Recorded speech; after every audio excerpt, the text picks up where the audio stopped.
اللہ الرحمن الرحیم اما بعد فقد قال اللہ الحکیم فی کتاب الکریم بسم اللہ الرحمن الرحیم انا اعطیناک الکوثر فصل لربک وانحر ان شانئک هو الابتر۔ سامعین کرام، آج 8 شوال کی تاریخ یہ بہت ہی غم کی تاریخ ہے ہمارے لیے، بہت ہی غمزدہ تاریخ، جس تاریخ میں آل سعود محمد ابن عبد الوہاب کے فتووں پر عمل کرتے ہوئے جنت البقیع میں جتنے بھی روضے تھے اور جتنی بھی قبروں پہ گنبد تھے، ان کے فتاوے پر عمل کرتے ہوئے آل سعود نے تمام روضے، جس میں ائمہ اطہار کی بھی روضے تھے، جس میں اصحاب کی بھی قبریں تھیں، جس میں ازواج کرام کی بھی قبریں تھیں، اور ائمہ اطہار کے روضے تھے، اور قبروں کی جتنی گنبد تھی سب کو مسمار کر دیا۔ اور آج کا دن اسی مناسبت سے بہت ہی غم کی تاریخ ہے۔ 8 شوال کی تاریخ یہ تو تمام مسلمانوں میں ہونا چاہیے کہ وہ تمام مسلمان اس کا غم منائیں، لیکن دیگر سارے اسلامی فرقے نہ جانے کیوں اسے جان کر بھی اس پر پہرا ڈالے، اس پہ پردہ ڈالے ہوئے ہیں۔ اس تاریخ کو سب مسلمان جانتے ہیں کہ یہ کتنی غم کی تاریخ ہے، لیکن نہ جانے یہ کیسی بات ہے، کیا وجہ ہے، اس کے کیا اسباب ہیں کہ جان کر بھی اس سچائی کے اوپر پردہ ڈالے ہوئے ہیں۔ بہرحال ہمارے تشیع میں، مذہب تشیع میں، ہمارے یہاں یہ بہت ہی غم کی تاریخ ہے 8 شوال۔ اور آج کا جو دن ہے اس پر بہت ساری بحثیں ہوں گی۔ سب سے اہم بحث جو یہ ہے کہ آخر بقیع میں جو یہ کام ہوا آج کے دن، یہ کیوں ہوا؟ آخر روزے کو مسمار کیوں کیا گیا؟ کیا اس کی وجہ کیا تھی؟ آخر کوئی نہ کوئی وجہ تو ہوگی جس کی وجہ سے روزے کو مسمار کیا گیا، ازواج کرام کی قبروں کے گنبد کو گرایا گیا، اصحاب کی قبروں کی گنبدوں کو گرایا گیا۔ آخر وجہ کیا تھی اس کی؟ کوئی تو وجہ ہوگی، بہت ساری وجہیں ملتی ہیں اس بارے میں، کہ جس کی وجہ سے کچھ لوگوں نے کہا کہ یہ بدعت تھا، یہ قبروں کو بوسہ لینا، یہ پوجا کرنا ایک ہے، کیونکہ یہ ادوار سلف میں سے نہیں ہے۔ یہ جو شرک ہے، یہ قبرستان کی پرستش ہے، یہ شرک ہے، یہ بدعت ہے۔ کچھ لوگوں نے اس کے اوپر اظہار کیا، اس وجہ سے اسے مسمار کیا گیا۔ یہ زمانے سلف میں نہیں تھا، اور یہ زمانے سلف کے خلاف ہے۔ اور آپ یہ بہتر جانتے ہیں کہ رسول کے، پیغمبر کے بعد 300 سال کو زمانے کو سلف کہا جاتا ہے۔ مثلا پیغمبر کے بعد کا 100 سال کا عرصہ یہ صحابہ کا عرصہ تھا، یعنی اس کو اصحاب کا عرصہ کہا جاتا ہے۔ اور اس کے بعد کا 100 سال کا عرصہ جو تابعین کا عرصہ کہلاتا ہے، اور اس کے بعد کا 100 سال کا عرصہ جو تبع تابعین کا عرصہ کہلاتا ہے، اس کو کہتے ہیں ادوار اسلاف کہتے ہیں۔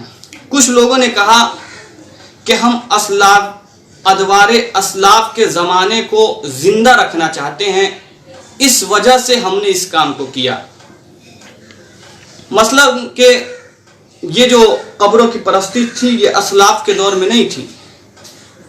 کیا واقعاً اسلاف کے دور میں ایسا تھا کہ قبروں کو مسمار کیا جاتا تھا؟ اور دیکھیں یہ جو بقیع ہے اس پہ بہت ہی تفصیلی گفتگو ہے، کیونکہ بقیع میں جو قبر مسمار کیا گیا یہ صرف بقیع میں نہیں کیا گیا، بلکہ بقیع سے پہلے مکے میں ان لوگوں نے ایک سازش رچی تھی، جو جناب خدیجہ کی قبر پر کو مسمار کیا پہلے، پھر جناب ابو طالب کی قبر کو نقصان کیا، پھر وہاں کی یہ سازش تھی جو یہاں پھر وہ بقیع پہ ہے۔ اور بقیع بہت ہی لمبی بحث ہے، کیونکہ آپ دیکھیں رسول سے پہلے جو بقی کی بتا لغت میں آپ دیکھیں بقی کے معنی جا کر کہ بقی ایک ایسے میدان کو کہا جاتا ہے جس میں کچھ پیڑ اگے ہوئے ہیں، اسے بقی کہتے ہیں. یہ لغت میں اس کے معنی ہے، بقی کے معنی. تو یہ بہت ہی لمبی وجہ ہے، ہمیں اس پر بحث کرنا ہے کہ آخر یہ جو کام ہو رہا ہے یہ کیوں ہو رہا ہے، یہ کیوں مسمار ہوا.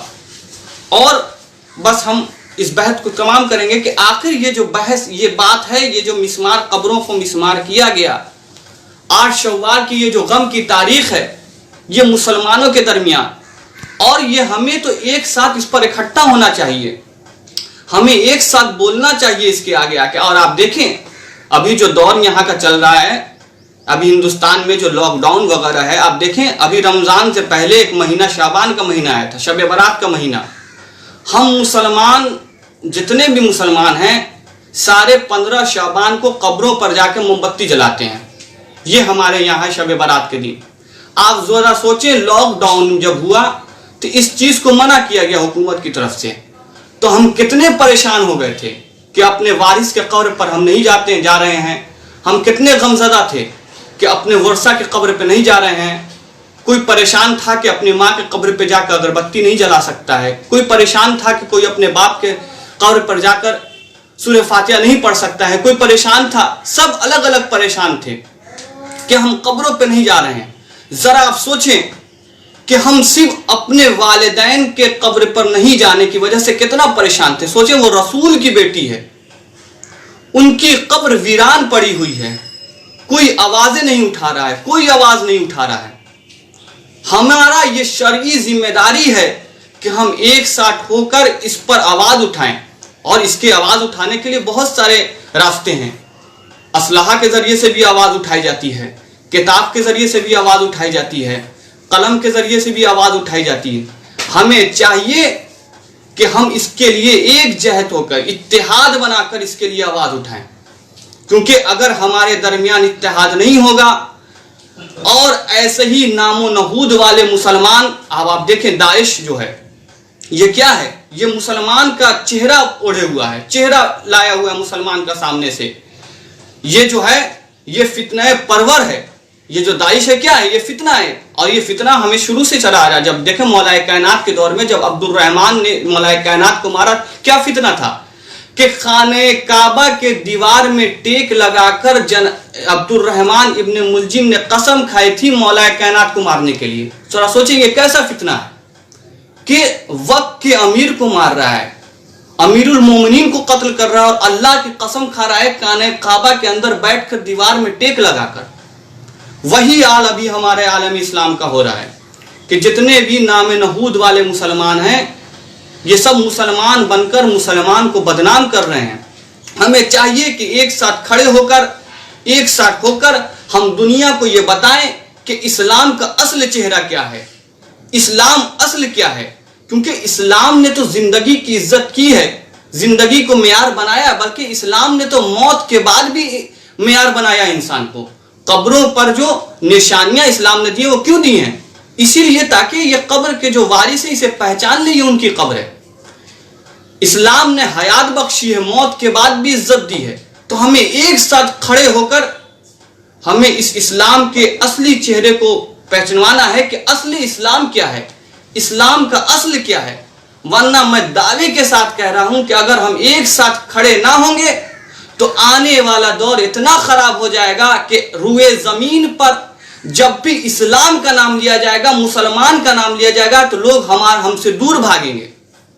اگر ہم ایک ساتھ نہیں کھڑے ہوں گے، آج ہم ایک ساتھ اتحاد نہیں رکھیں گے، آنے والا دور بہت خراب ہوگا. آنے والا دور اتنا خراب ہو جائے گا کہ لفظ مسلمان سے لوگ بھاگنے لگیں گے، دور بھاگیں گے اسلام کے نام سے. کیونکہ اسلام کا چہرہ اتنا ابھی خراب پیش کیا گیا ہے. اس کے لیے ہمیں ایک ساتھ ہونا چاہیے اور اس کے لیے ہمیں ایک ساتھ بلند کرنا چاہیے آواز. اور واقعاً آج کی جو تاریخ ہے اس کے لیے ہمیں دعا بھی کرنا چاہیے، جتنا ہو سکے ہمیں دعا کرنا چاہیے اور ہمیں اس پیغام کو پہنچانا چاہیے. اور واقعاً ہم شکر گزار ہیں اس عزاداری چینل 72 کے، جو اس پیغام کو اس وسیلے سے، اس ذریعے سے لوگوں تک پیغام پہنچ رہا ہے. ہمارے علماء کا پیغام اس چینل سے پہنچ رہا ہے. انشاءاللہ بی بی ان کے کام کو قبول کریں گی فقط والسلام.